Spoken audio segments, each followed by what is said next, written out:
Y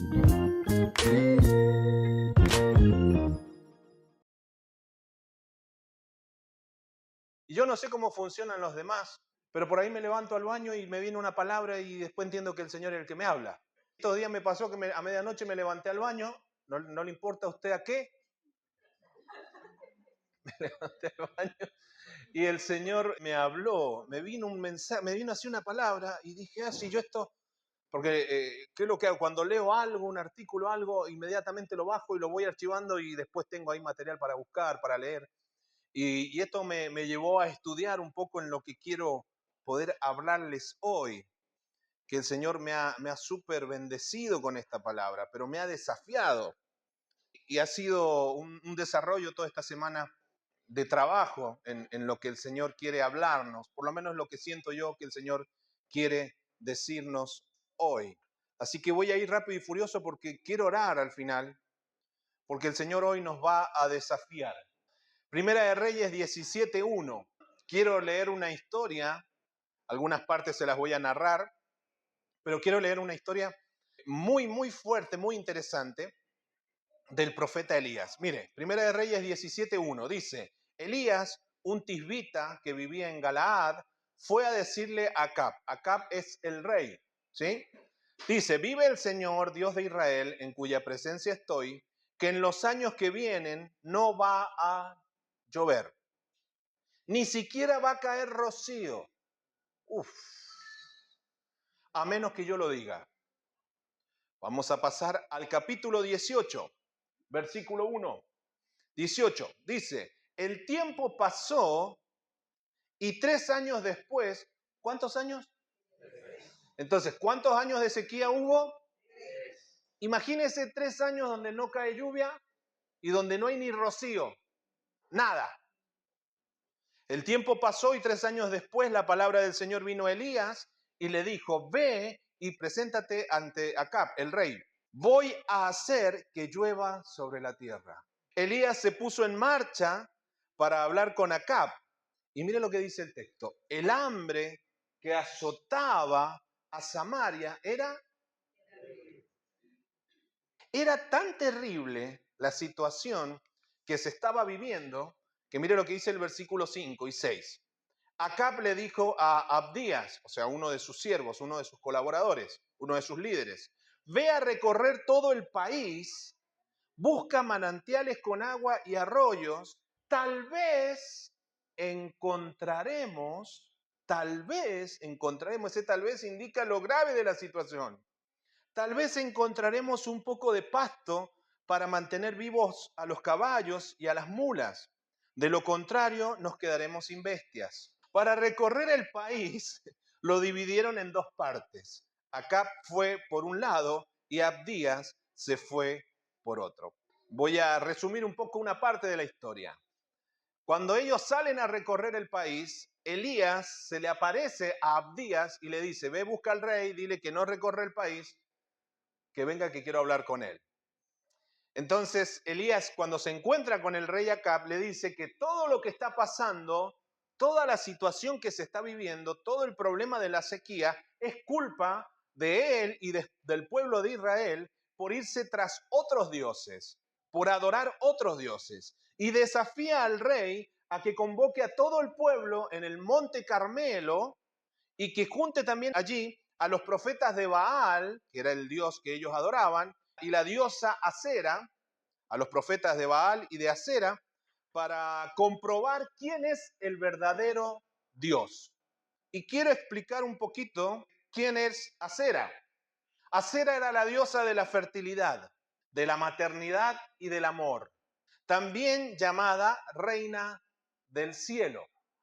¿Usted conoce ahora a alguien a quien le llaman reina del cielo? ¿A María no se la llama reina del cielo? Porque se toma la figura de Acera, que puede ser también Astarte en otro lugar, o la diosa Diana de los Efesios, o Afrodita, y después termina con la misma imagen de María. Ojo, pero te lo dejo ahí, para que usted después investigue. Chun, chun, chun, chun, chun, chun, chun. Esta tenía, en su momento, la diosa Acera tenía 400 profetas. de los cuales la Biblia no dice después por qué no se presentaron en el monte. El otro dios era Baal, que es el dios de la lluvia, el dios del trueno y de la fertilidad. Este tenía 450 profetas. Se creía que durante el verano Baal dormía o se iba del submundo, por eso había sequía durante el verano, pero al llegar el otoño comenzaba la lluvia. ¿Por qué? Porque Baal, el dios de la lluvia, del trueno y de la fertilidad, se despertaba o volvía de su viaje, no sé dónde se habrá ido, y traía lluvia. Pero el problema estaba en que hacían 3 años que no llovía y no caía rocío. Es decir, que parece que Baal se durmió una siesta importante, como la que me voy a dormir yo esta tarde. Hacían 3 años que no llovía, no sabían dónde estaba Baal, no lo podían despertar al parecer. Y Elías se acerca al rey Acab y le dice, mire el versículo 19, pero ordena ahora a todo el pueblo que se reúna en el monte Carmelo, junto con los 450 profetas de Baal y los 400 profetas de Acera, que Jezabel alimenta. Jezabel era la reina, y ella alimentaba a estos profetas, o sea, 850 profetas comían de arriba. Los alimentaba la reina. Acab dice, reunió en el monte Carmelo a todos los israelitas, es decir, a toda la nación, y a los profetas. Entonces Elías se paró frente al pueblo, a todo el pueblo, y dijo, ¿hasta cuándo van a estar titubeando entre dos sentimientos? Si el Señor es Dios, síganlo a Él. Pero si piensan que Baal es Dios, entonces vayan tras Él. Y como el pueblo se quedó callado, Elías volvió a decirles, de todos los profetas del Señor, solo yo he quedado, en cambio Baal cuenta con 450 profetas, que eran los que habían llegado al monte, los otros no habían llegado. Pero traigan 2 toros, uno para los profetas de Baal y otro para mí. Que corten ellos en pedazo el suyo y lo pongan sobre la leña, pero sin prenderle fuego. Por mi parte, yo también cortaré en pedazos mi toro y lo pondré sobre la leña, pero tampoco le prenderé fuego. Ustedes van a invocar el nombre de sus dioses y yo invocaré el nombre del Señor. Y el Dios que responda y envíe fuego sobre el altar, que sea reconocido como el verdadero Dios. Como todo el pueblo aceptó la propuesta, Elías dijo a los profetas de Baal, como ustedes son más, escojan uno de los toros y córtenlo en pedazos, pero no le prendan fuego, invoquen entonces a sus dioses. Entonces los profetas de Baal, ¿qué comenzaron a hacer? Comenzaron a invocar a su Dios. Prepararon el toro, la leña para el sacrificio, pero el fuego lo tenía que mandar el Dios verdadero del cielo. Y empezaron a invocar a Baal, empezaron a gritar, Baal, respóndenos, respóndenos, Baal. Y como Baal no les respondía, empezaron a sajarse con cuchillos y empezó a chorrear la sangre. Imagínense 450 tipos gritando, todos lastimados y la sangre corriendo. Algunos dicen que entraban en trance. Me salió mexicano. No sé por qué. Entrando en trance y gritaron, dice, desde la mañana temprano hasta pasado el mediodía. Y todo el pueblo miraba cómo estos tipos gritaban, todos chorreados de sangre, bañados en sangre. Y Elías estaba a un costado mirándolos y comenzó a burlarse. Y me gusta. No me gusta la burla, pero esta burla sí me gusta. Y dice que Elías se burlaba y le decía, griten más fuerte, porque quizás duerme. Claro, como era que, no, que se dormía él en el... Quizás duerme, hace 3 años que está dormido el tipo, se tomó una pastilla y ¡fric! Y hay que despertarlo. O se habrá ido de viaje, le decía Elías, y todavía no vuelve, él se burlaba. Versículo 30. Entonces Elías llamó a todo el pueblo y le pidió que se acercaran a él. En cuanto el pueblo se acercó, él se puso a arreglar el altar del Señor que estaba en ruinas, porque lo habían abandonado. Dice que él se puso a arreglar el altar del Señor que estaba en ruinas. Dice el versículo 31, tomó 12 piedras, una por cada tribu de los hijos de Jacob, a quien el Señor le cambió el nombre y le dijo, tu nombre será Israel. con las 12 piedras edificó un altar en honor al nombre del Señor. Luego hizo una zanja alrededor del altar en donde cupieran 2 medidas de grano. Preparó la leña y destazó el toro y lo puso sobre la leña. Entonces pidió que llenaran, ¿cuántos? 4 cántaros con agua y que derramaran sobre el toro y sobre la leña, y aún pidió que volvieran a mojar el altar. Esto lo hicieron una y otra vez, es decir, que lo hicieron 3 veces. 4 cántaros derramado 3 veces. ¿Cuántos cántaros serían? ¿4 por 3? ¿Cuánto? Sí, saqué bien la cuenta, 2. A ver, espera. Sí, está bien, 12. 12 cántaros de agua. Y dice, y el agua corría alrededor del altar y hasta la zanja se llenó de agua. Algo muy llamativo surge aquí, algo muy llamativo. ¿Cuál era la crisis que estaba atravesando el pueblo? Sequía. Después de 3 años de sequía, donde hasta el rey estaba recorriendo el país buscando un poco de agua, a Elías se le ocurre que derramen 12 cántaros de agua sobre el altar. Cuando está escaseando el agua, él quiere que se derrame agua. Y quiero que analicemos algunos detallitos aquí, porque son 3 años sin agua ni rocío. Terrible. El hambre era tremenda. No había siembra ni cosecha. Los animales estaban muriendo y la crisis se trasladaba a todas las áreas de la vida. Había caos económico y había un caos social también, por lo que el agua se había vuelto algo mucho más valioso que el oro, la plata y las propiedades. Las personas, no lo dice la Biblia, pero es de suponer que las personas le daban más valor al agua que al oro, la plata y las propiedades. 3 años de sequía.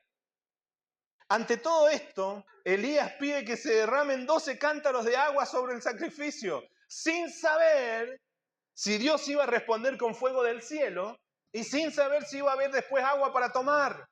La mente de la gente, cuando hay crisis, está saturada con esa crisis. Basta con mirar hace un tiempo atrás, cuando aumentó la benzina, ¿de qué hablaba todo el mundo? Sí, el aumento de los combustibles.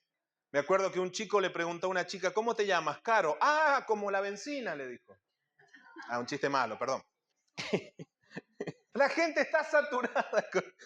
Bueno, que están tan calladitos que me da gusto. Bueno, la gente está tan saturada con esta crisis que lo único que piensa es en tener agua. Hay que guardar el agua.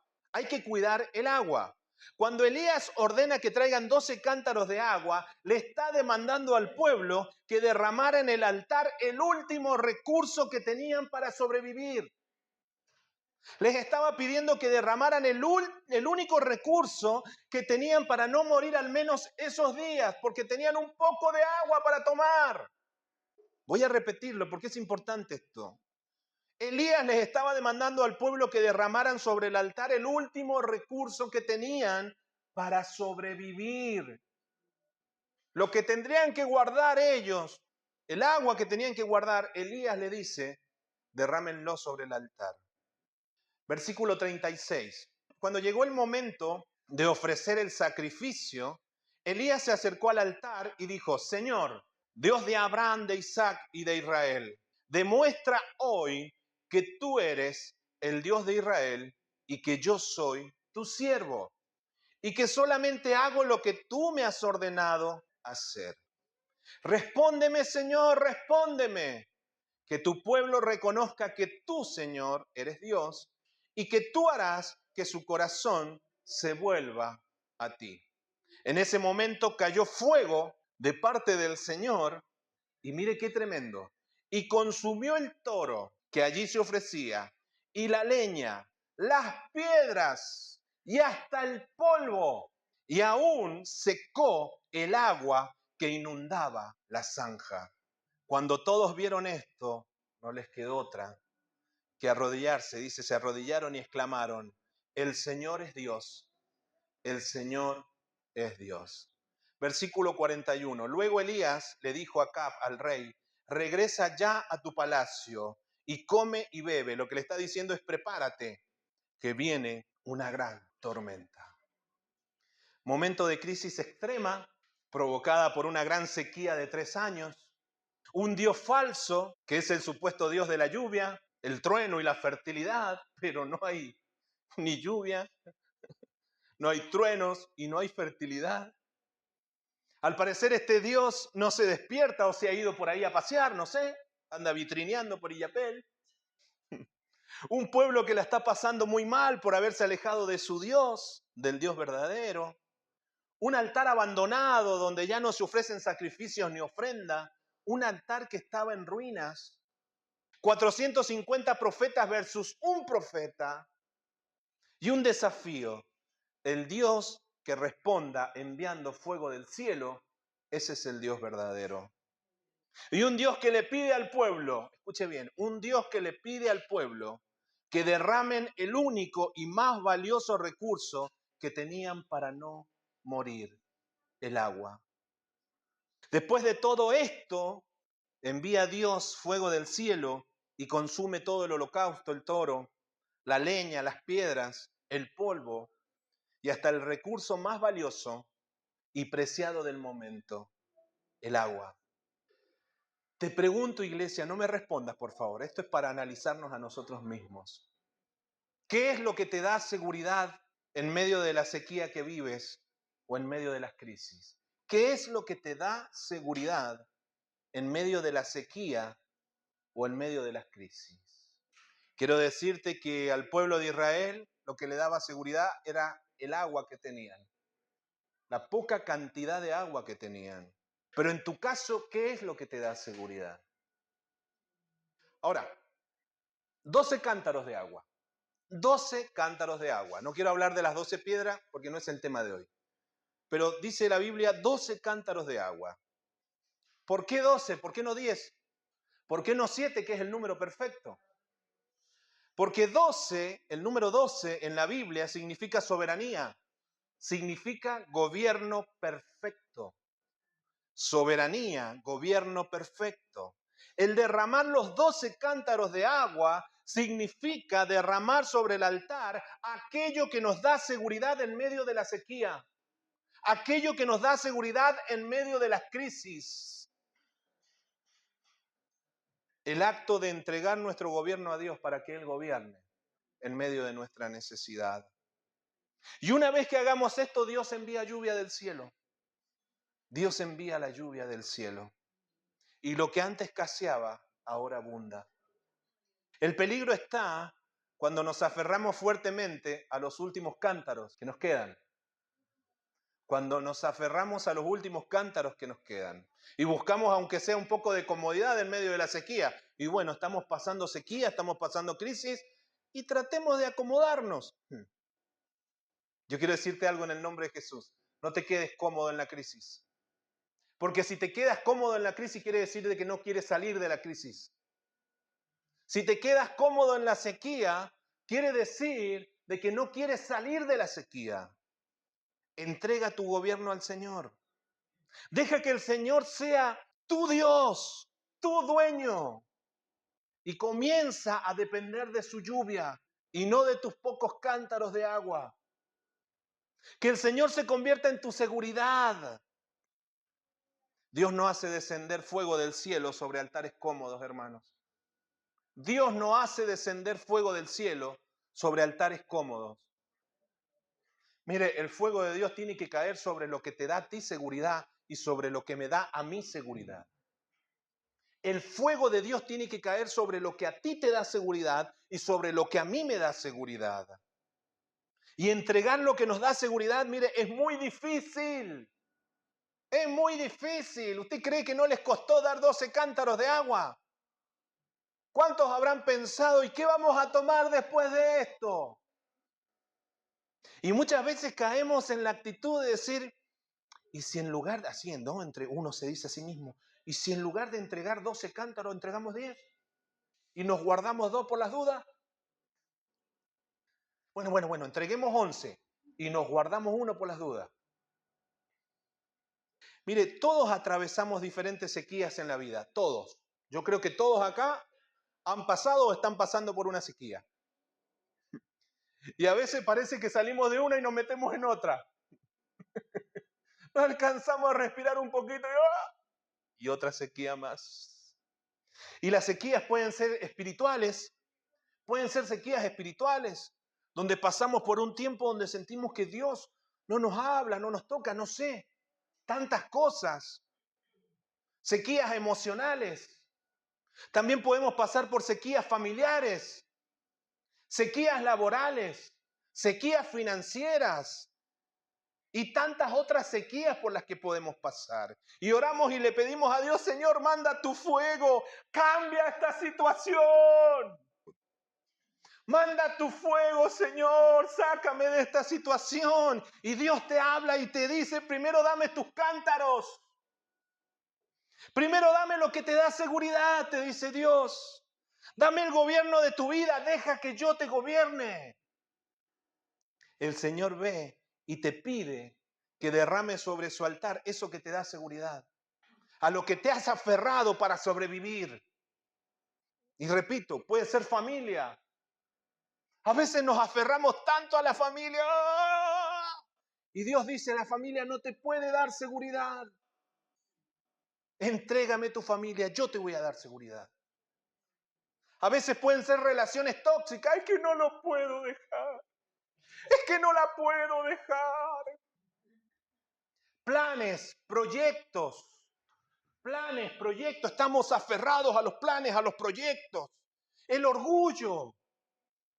A veces nos aferramos al orgullo y nos da seguridad el orgullo. Yo no voy a ir a rebajarme. La falta de perdón. Mire, vamos a lo material, los ahorros. A veces decimos, oh, tengo tanto en la cuenta bancaria, eso me da seguridad. Con eso tiramos. Tengo tantas propiedades, etcétera. Y Dios entiende nuestros pensamientos. Dios lo entiende. Dios entiende cuando tú y yo pensamos y decimos, esto es lo único que me queda para sobrevivir y Dios me lo está pidiendo. Si lo entrego, me muero. Este es mi último recurso. Y Dios te entiende que tú te aferras y dices, si entrego esto, me muero. ¿O qué hago? No voy a poder sobrevivir, es lo último que me queda. Pero iglesia, tenemos que entender que Dios no quiere sobras. Dios no quiere sobras, porque es fácil entregar las sobras. Lo que nos sobra es fácil entregarlo. Dios quiere todo de ti. Dios quiere todo de mí.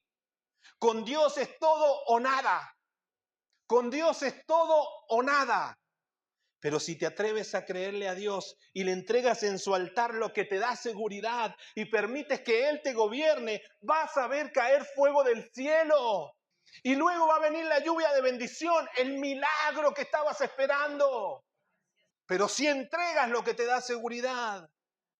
Mire, el preferir 12 cántaros de agua que te dan una mínima seguridad a una gran lluvia de parte de Dios, déjeme decirle que es un pensamiento mediocre. El aferrarme a 12 cántaros de agua y cambiarlos por una lluvia de Dios es un pensamiento mediocre.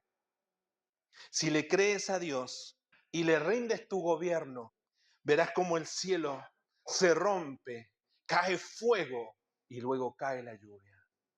El milagro que estabas esperando. Cierro con esta historia.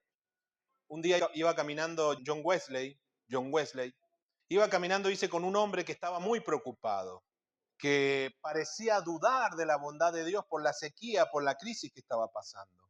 Y este hombre decía, no sé qué haré con todos estos afanes y temores que tengo. En ese momento, John Wesley notó que una vaca les estaba mirando por encima de un muro de piedra.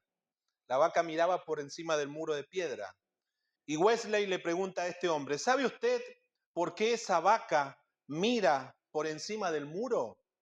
No, respondió el compañero, todo perturbado. Se lo diré. Es porque no puede ver a través de él. Es porque no puede ver a través de él. Mire, lo que usted y yo tenemos que hacer es mirar por sobre el muro. Lo que usted y yo tenemos que hacer es mirar por sobre la sequía, por sobre la crisis, por sobre los 12 cántaros que nos dan seguridad. Lo que usted y yo tenemos que hacer es mirar a lo alto y mirar a Dios, quien es quien va a enviar fuego del cielo para consumir el altar y va a enviar su lluvia de bendición. Hay que sacar la crisis de nuestra mirada. Hay que sacar la sequía de nuestra vista. Hoy es un buen día para entregarle todo a Dios. Entrega tu gobierno al Señor.